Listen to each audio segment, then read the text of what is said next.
എന്താണ് അത് തെരച്ചിൽ നമ്മൾ നിർത്താൻ തീരുമാനിച്ചിട്ടില്ല. പരമാവധി നമുക്കൊരു സംതൃപ്തി വരുന്ന പ്രകാരം തന്നെ കാര്യങ്ങൾ മുന്നോട്ട് കൊണ്ടുപോകാൻ തന്നെയാണ് ഇന്നെടുത്ത ഒരു ഡിസിഷൻ എന്ന് പറയുന്നത്. അത് തുടരും. പിന്നെ ഒരു പബ്ലിക്കിൻ്റെ അഭിപ്രായം വളരെ വലുതാണല്ലോ.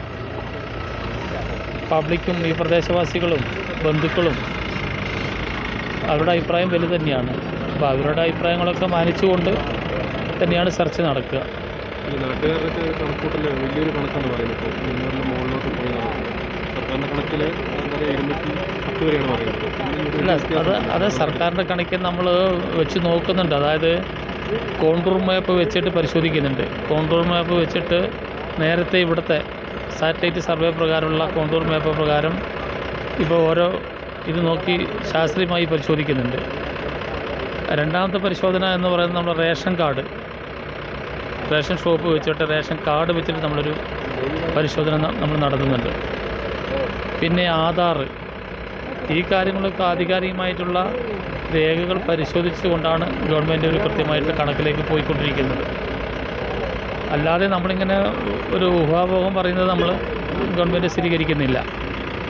ഇങ്ങനെയാണ് കണക്കെടുക്കുക. പിന്നെ സ്കൂളിൽ വിദ്യാഭ്യാസ ഓഫീസർ, ജില്ലാ വിദ്യാഭ്യാസ ഓഫീസിൽ നമ്മൾ കുട്ടികളുടെ കണക്കുണ്ട്. ഈ സ്കൂളിൽ എത്രത്തോളം കുട്ടികൾ പഠിച്ചിരുന്നു, അവർ ഏതൊക്കെ വീട്ടിൽ നിന്നാണ് വന്ന് പഠിച്ചതിൻ്റെ അഡ്രസ്സും കാര്യങ്ങളൊക്കെ ഉണ്ടല്ലോ. തൊട്ട് 10ാം ക്ലാസ് വരെ കുട്ടികളുണ്ടെങ്കിൽ ആ കുട്ടികളുടെ എല്ലാ ഡീറ്റെയിൽസും ഇവിടെ നഷ്ടപ്പെട്ടുവെങ്കിലും അത് ആധികാരികമായിട്ട് DDൻ്റെ DIമാരുടെ കണക്കിലുണ്ട്. അപ്പോൾ ആ കണക്കും പരിശോധനയ്ക്ക് വിധേയമാക്കും. അപ്പോൾ അങ്ങനെ എല്ലാ ആധികാരികമായിട്ടുള്ള സർക്കാരിൻ്റെ രേഖകളും പരിശോധനയ്ക്ക് വിധേയമാക്കിക്കൊണ്ട് തന്നെയാണ് ഫാമിലീൻ്റെ ഒരു കാൽക്കുലേഷനിലേക്ക് നമ്മൾ എത്തുന്നത്. ഈ കാണാതായവരെ സംബന്ധിച്ച് വലിയൊരു കണക്കുണ്ടല്ലോ, അത് സംബന്ധിച്ച് എന്താണ് പറയാനുള്ളത്? അതാണ് നമ്മൾ കാണാതായവരുടെ സംബന്ധിച്ച് നമ്മൾ ഐഡൻറ്റിഫൈ ചെയ്യുന്നത് ഇങ്ങനെയാണ്. നേരത്തെ ഇവിടുത്തെ തിരച്ചിൽ കഴിഞ്ഞിട്ട് അവരെ കണ്ടെത്താൻ കഴിഞ്ഞില്ലെങ്കിൽ ഇല്ല, അതൊന്നും പറയാൻ ഇപ്പോൾ ആയിട്ടില്ല. ഇപ്പം നിങ്ങൾക്ക് 4ാം ദിവസമല്ലേ, അതൊന്നും പറയാനായിട്ടില്ല. ഇപ്പോൾ പരമാവധി ഇന്നിപ്പോൾ ഒരു ബോഡി അങ്ങ് താഴേന്ന് കിട്ടി.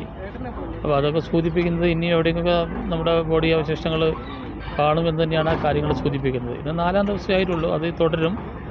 പിന്നെ അധികമായിട്ടുള്ള കണക്ക് ഗവൺമെൻറ്റിൻ്റെ ആധികാരികമായിട്ട് ഈ പറയുന്ന രേഖകളെല്ലാം വെച്ച് പരിശോധിച്ചുകൊണ്ട് മാത്രമേ ഒരു കൃത്യമായി കണക്കിലേക്ക് വരികയുള്ളൂ.